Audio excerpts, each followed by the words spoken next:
गुरुदेव, दुख, पीड़ा, कष्ट ये इंसान को परेशान करते हैं। इसलिए लोग साधु संतों पर विश्वास नहीं करते, मालिक की हस्ती को भी नहीं मानते गुरुदेव। साईं, तो फिर लोगों का विश्वास कैसे होगा साधु संतों पर? साधु संतों का चरित्र देखकर उनकी कथनी और करनी में कोई अंतर तो नहीं, ये जानकर इतना काफी है? नहीं गुरुदेव, लोग भोले हैं, निष्पाप हैं। कभी कभी उनके लिए चमत्कार करना ही पड़ता है, क्योंकि चमत्कार के बिना नमस्कार नहीं मिलता गुरुदेव। साईं, कलयुग है, कलयुग है ये। इस कलयुग में मालिक के अस्तित्व का साक्षात कराने के लिए मालिक के बंदों को चमत्कार करना ही पड़ता है। इस कलयुग में इंसान ने अपने दिल के दरवाजे बंद कर दिए हैं। किसी का किसी पर विश्वास नहीं रहा है। आंखें होकर भी इंसान अंधा हो चुका है। सच और झूठ में जो फर्क है वो ना देख सकता है और ना जान सकता है। वो शैतान को अपना हितैषी मानता है और अपने सामने खड़े भगवान को पहचान भी नहीं पाता। मैं जानता हूं मालिक कि मुझे सबके दिल में श्रद्धा जगानी है, आस्था और भक्ति के दीप जलाने हैं, विश्वास को श्वास देना है, ताकि दिन पर दिन नास्तिक बनने वाले ये इंसान आस्तिक बन सके, तुम्हारी भक्ति करें। जब इंसान कोई दुखदाई समाचार सुनता है तब भी ऐसा ही लगता है उसे कि आसमान उस पर टूटकर गिर गया है। आसमान के टूटने का मतलब ही है इंसान के जीवन में प्रलय मच जाना, उसके भविष्य को आग लग जाना, उसकी खुशियां बर्बाद हो जाना, उसका विश्वास डूब जाना। इंसान को यह भरोसा होता है कि आसमान कभी नहीं गिरेगा। जिन खंभों पर आसमान खड़ा है वो खंभे इंसान की आंखों को दिखाई नहीं देते, फिर भी उसे विश्वास होता है कि आसमान कभी नहीं गिरेगा। लेकिन जब उसे लगता है कि आसमान गिर गया, यानी मालिक की उस पर कृपा नहीं रही, तब उसकी श्रद्धा, आस्था, विश्वास दांव पर लग जाते हैं। ऐसे समय पर इंसान भूल जाता है कि मालिक रहीम है, रहम दिल है। वो इंसान को संभालता है, उसे संवारता है। इंसान के दुख, दर्द, वेदना रूपी घावों पर मरहम लगाता है। उसे आशा की किरण दिखाते हुए उसके मन में फिर से विश्वास जगाते हुए कहता है, पगले, आसमान गिरा नहीं है, ना ही कभी गिरेगा।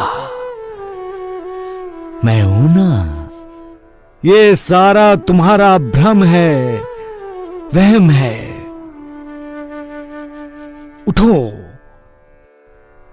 आंसू मत बहाओ, जिंदगी की नई शुरुआत करो। मैं तुम्हारे साथ हूं। और ये कहने की जरूरत नहीं है कि मालिक जिसके साथ होता है, जिसका साथ देता है, जिसके साथ चलता है, उसकी जिंदगी सफल होती है। गरीबी, बीमारी, बुरे हालात में पिसे जाने वाले लोग प्यार के दो शब्दों के लिए भूखे हैं।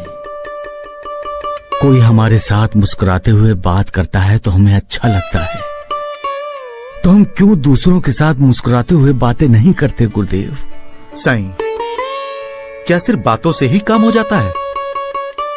हाँ गुरुदेव, परंतु तब तक जब तक कि बातें करने वाले का सत्य स्वरूप समाज के सामने नहीं आता। क्या मतलब? गुरुदेव, हम जैसा बोलते हैं वैसा व्यवहार नहीं करते। ये सभी जान जाते हैं कि हम तोते की तरह बोलते हैं, लेकिन हमारा आचरण शून्य है। जो जैसा बोलता है वैसा ही आचरण करता है। जैसी जिसकी कथनी है वैसी ही उसकी करनी भी है। लोग ऐसे इंसान पर विश्वास करते हैं। विश्वास ही जीवन का श्वास है गुरुदेव। साईं बाबा, अरे साईं बाबा, कल्याण, उठो।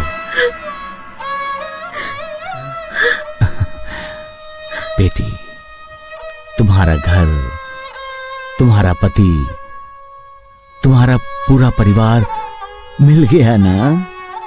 साईं बाबा, आप जैसे पिता जब मुझ जैसी बेटी की इतनी रक्षा करते हैं, तो बेटी को क्या है जो नहीं मिल सकता साईं बाबा?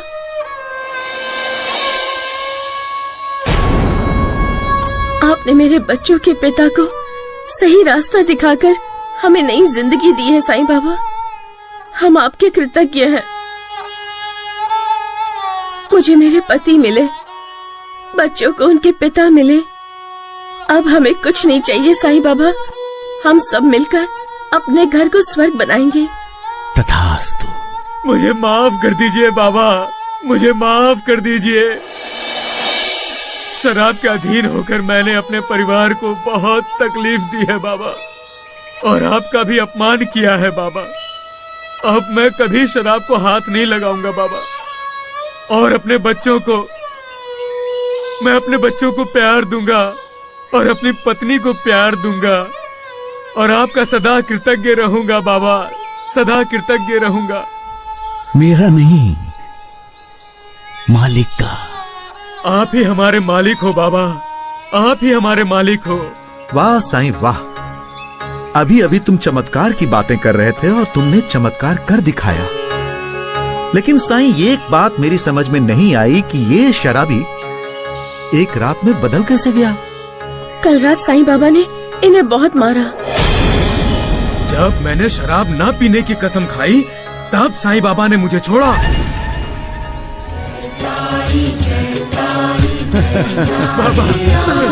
सदा खुश रहो, सदा खुश रहो। जाओ रमेश, अपने परिवार को खुश रखो, सदा खुश रखो।